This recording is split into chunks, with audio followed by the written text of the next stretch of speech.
wala pong problema ang ano nito, yung coil. Matibay po talaga itong AquaSpeed. At kahit ilang taon pa po itong gagamitin. So ang problema lang po ay yung impeller.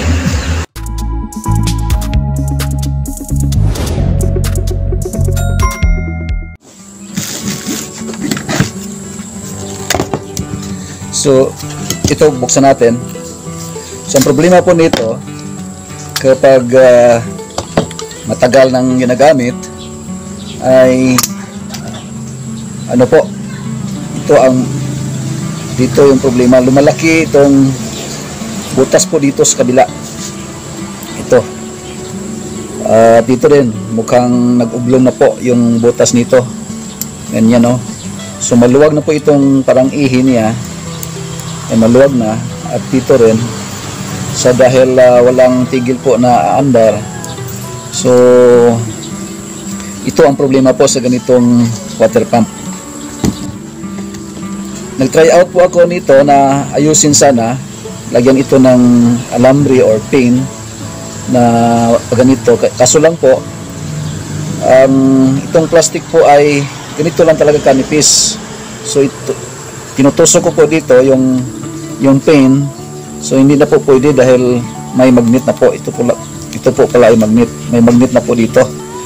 Plano ko sana po ay yung epoxy na ilagay dito, ibalik sa dati itong butas po, pag ganon. Kaso lang po baka hindi rin naman magtagal. At yun, umorder po ako nito. Okay. Nakasaksak sa kuryente po, hindi ito iikot. Buti na lang nakalublob sa tubig dahil submersible ito. At hindi madaling masira po ang winding nito po sa coil dito sa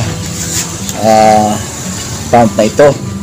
So kahit ilang oras po, kung minsan ilang oras po, hindi po namin namalayan na namamatay na pala, ayaw nang umandar. So ito po ay malaman natin na gagana pa dahil umuugong po ito. Minsan ito po ang ginagawa ko ay pinugpog ko po ito, ganun. Pugpugon po ito, aandar siya. Tulad po yung isa po doon na ginamit namin.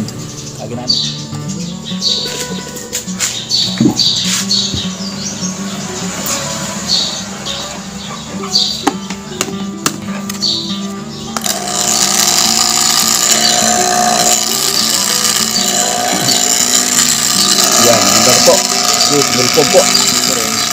Ang problema po nito kapag mag-burn out, kapag walang kuryente, simple mamamatay po.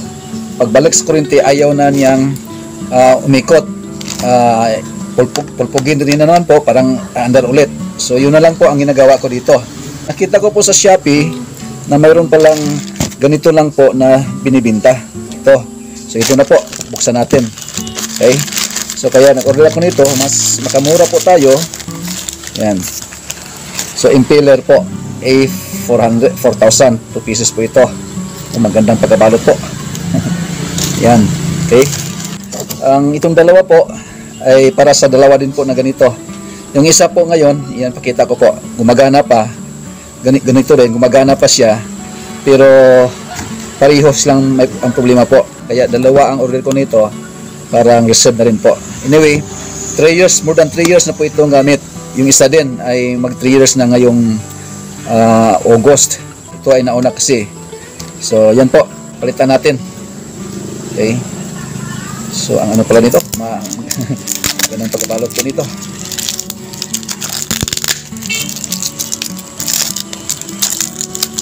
Sumura lang po dito kaysa bibili tayo ng bago ng ganito.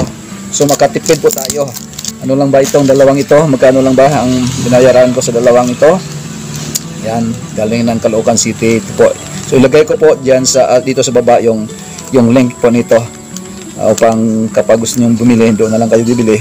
Mas mura po ito sa lahat na aking nakita sa Shopee. Basta mas mura lang po, 200 po ang bawat isa nito. Yung iba po ay mahigit 300, yung ibang seller. Pero ito ay 200 pesos lang po ang isa. Okay. So makamura po, no? Palagay natin may shipping pa. Kano lang, gusto tayo ng 300 or mahigit 300. Tapos gagana ulit ito. Okay?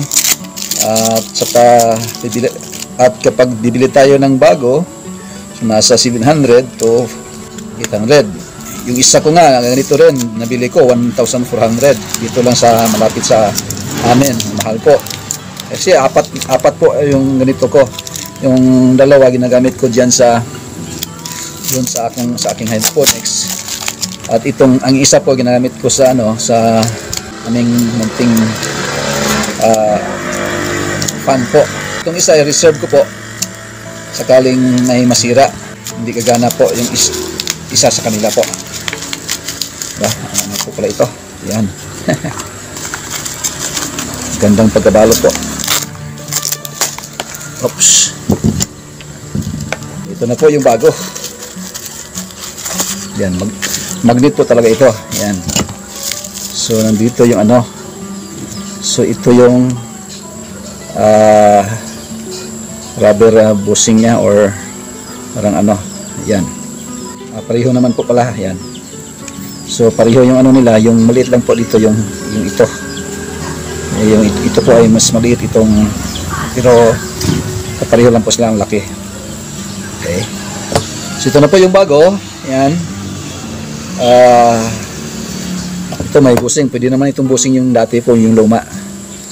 Yan, no. So pareho lang po sila. Kahit hindi na lang po gamitin itong bagong busing na ito. Yan.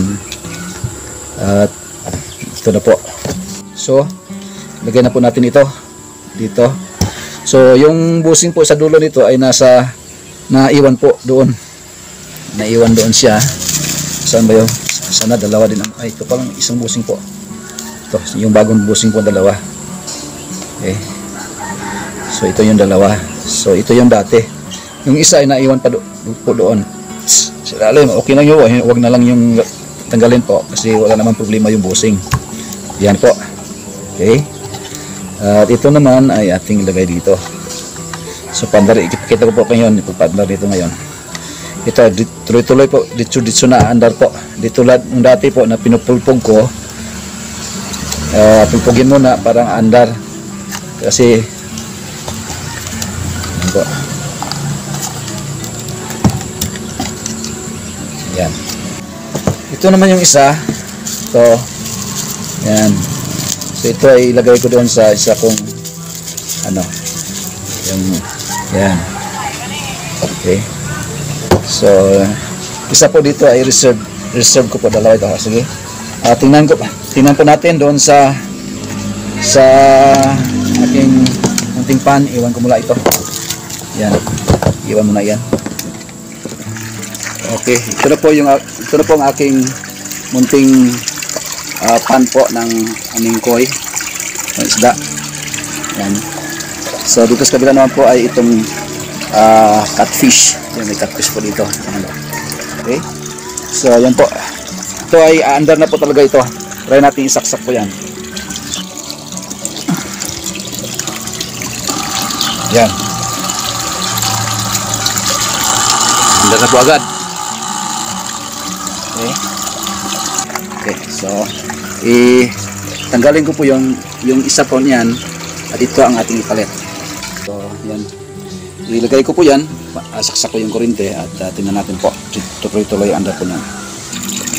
Okay, yun na po. Andar na. Yun.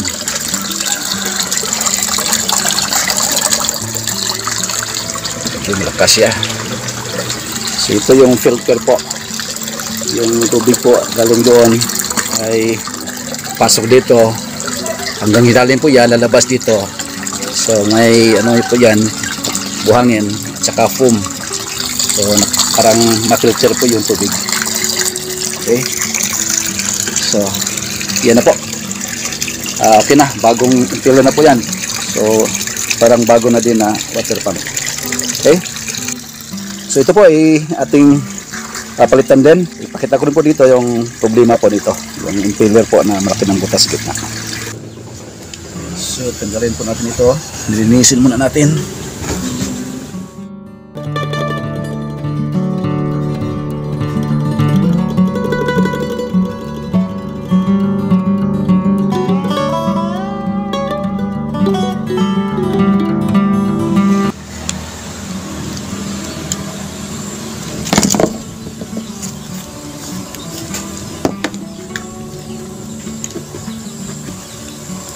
So ito po yung kanyang impeller, yan.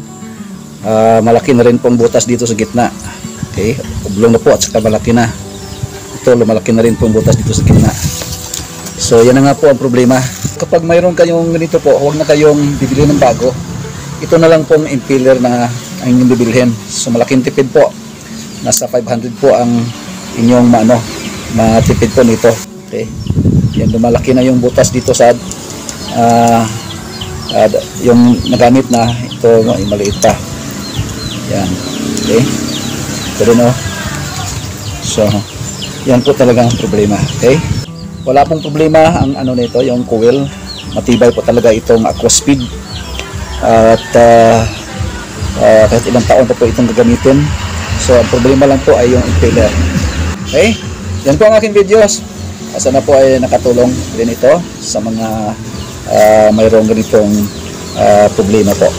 Okay, maraming salamat sa panonood po, and God bless. Bye bye po.